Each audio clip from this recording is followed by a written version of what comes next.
All right, so we're going to look at example 7 now.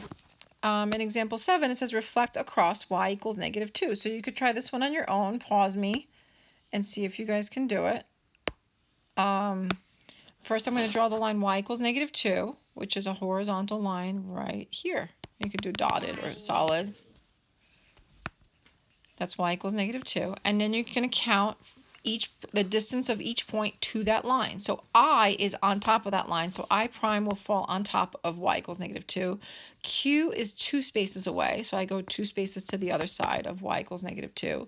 E is 1 unit away, I go 1 unit to the other side, there's E prime. And Y is 1, 2, 3 spaces away, so I go 1, 2, 3 to the other side. There's Y prime, and we connect E, Y, Q, back to, did I miss one? Oh, F, and then back to Q. And it looks like it was like upside down and backwards. And then if you look at the last one, example 8, reflection across x equals 2. So x equals 2 is a vertical line. This is x equals 2. And you're going to now count the number of units to that line from each point. So S is 2 units away. You go 2 to the other side. There's S prime. A is 1 unit away. You go 1 to the other side. A prime. T is 1, 2, 3 units away. You go 1, 2, 3 to the other side.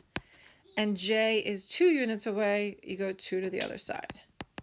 And I'm going to connect S, T, A, J like this. And it looks like it did before, only it's backwards and it's on the other side of x equals 2. Again, it's the same exact size. It's congruent. Same shape, same size. It's congruent. Its orientation, though, has changed. It's now backwards. If you notice, the T was on the right side before. Now it's on the left side. T prime. So it's always going to have that characteristic that you can recognize it. All right, so you're going to try some of these tonight for homework. Thanks. Have a good day.